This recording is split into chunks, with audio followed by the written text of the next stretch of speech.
গ্রামে ঢুকতেই চোখে পড়ে ভাঙা দরজা, উপড়ে ফেলা টিনের চাল আর ফাঁকা উঠান। কোথাও গরুর খালি গোয়াল ঘর, কোথাও তালাবদ্ধ ঘর। গ্রামের ভেতর অস্বাভাবিক নীরবতা। পুরুষ মানুষ যেন হঠাৎ করেই উধাও হয়ে গেছে পুরো গ্রাম থেকে। আতঙ্ক আর অনিশ্চয়তায় দিন কাটছে নারী, শিশু ও বৃদ্ধদের। গেল 23 এপ্রিল সামাজিক আধিপত্য বিস্তারকে কেন্দ্র করে সংঘর্ষে কৃষক মোহন শেখ নিহত হওয়ার পর থেকেই এমন চিত্র ঝিনাইদহ শৈলকুপা উপজেলার মাধবপুর গ্রামে। হত্যাকাণ্ডের রেশ কাটতে না কাটতেই শুরু হয় হামলা, ভাঙচুর ও লুটপাট। আমার বাবা মারা যাচ্ছিল, প্রতিমধ্যে আমাদের বাড়ির পাশে, আমাদের পুরাতন বাড়ির পাশে ওরা সংঘবদ্ধভাবে আমার বাবাকে হত্যা করছে। আমার বাবা একজন নিরীহ কৃষক। আমার বাবা হত্যাকাণ্ড হয়েছে, আমি এর দৃষ্টান্তমূলক শাস্তি চাই। আমরা 4টে মার্ডার করেছি, এর আগে আমাদের কিচ্ছু হয়নি, আমাদের কিচ্ছু হয়নি, আমরা জেল কেটে কেটে বাড়ি থেকে চলে আসছি। তোর মতো মোহন শেখের মারিয়ে ফেললে আমাদের কিছুই হবে না। স্থানীয়দের দাবি, প্রায় 30টি বাড়িতে হামলা চালানো হয়েছে। ভেঙে ফেলা হয়েছে ঘরের চাল, জানলা দরজা। লুট করা হয়েছে গবাদি পশু, টেলিভিশন, ফ্রিজ, মোটরসাইকেল, ফসল, এমনকি খাবারের প্লেট পর্যন্ত। লোডশেডিং কিংবা ঘরের বাইরের তীব্র গরমে ওয়ালটন রিচার্জেবল ফ্যান থাকলে থাকবে শুধু বাতাস আর বাতাস। আতঙ্কে পুরুষ শূন্য হয়ে পড়েছে পুরো গ্রাম। অনেক পরিবার গবাদি পশু, আসবাবপত্র ও প্রয়োজনীয় জিনিসপত্র নিয়ে আশ্রয় নিয়েছেন আত্মীয় স্বজনের বাড়িতে। আমার স্বামী হচ্ছে একা, আমার স্বামীর ভাই বোন কেউ নেই, শুধু আমি একা। আমার স্বামী শুধু একা, তাও সে হচ্ছে পরের ক্ষেত্রে জোন দেয়, কোনো গ্যাঞ্জামেও যায় না, কিছুই না।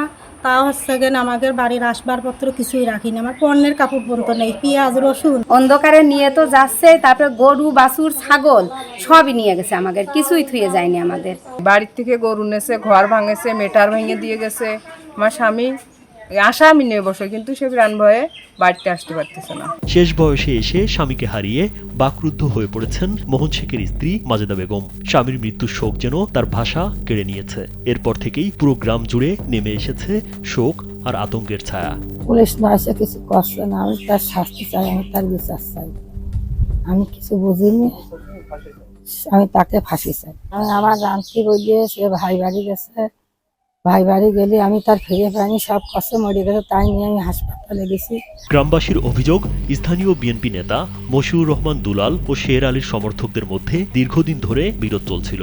সেই বিরোধের জের ধরেই সংঘর্ষের সূত্রপাত হয়। সংঘর্ষে দুলাল সমর্থক মোহন শেখ নিহত হওয়ার পর পরিস্থিতি আরও ভয়াবহ রূপ নেয়। অভিযোগ রয়েছে, ঘটনার পর দিনরাত সংঘবদ্ধ হয়ে গ্রাম জুড়ে চালানো হয় হামলা। একের পর এক বাড়িতে ভাঙচুর করা হয়। ক্ষতিগ্রস্ত পরিবারগুলোর দাবি, কেউ রক্ষা করতে পারেনি নিজের ঘর, স্মৃতি কিংবা শেষ সম্বলটুকুও। কয়েকটি গবাদি পশু বিক্রি করে দেওয়ার অভিযোগও উঠেছে প্রতিপক্ষের বিরুদ্ধে। আসে আমার এবার হামলা করে বাড়ি ঘর সব ভাঙচুর, ফ্রিজ, টিভি, র্যাক লুটপাট করে নিয়েছে, ঘরের চাল পর্যন্ত যাবিত জিনিস আমাদের নিয়ে গেছে।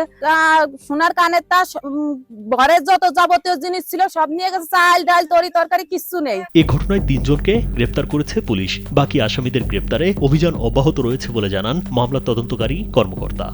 এইখানে কোনো লুটপাট, কোনো চুরি না হয় সেজন্য সকল জানমাল নিরাপত্তা করে রাখছি আমরা। যখন ঘটনা ঘটছিল তখন কিছু বাড়িঘর যা ভাঙচুর হয়েছে, তাছাড়া কোনো আইন শৃঙ্খলা কোনো অবনতি হয়নি। এই মামলার এজাহার নামেও 42 জন আসামি হয়েছে। আমরা একজন আসামিকে, প্রধান যে একজন আসামি, উনাকে গ্রেপ্তার করতে পারছি, আর গ্রেপ্তারের চেষ্টা অব্যাহত আছে।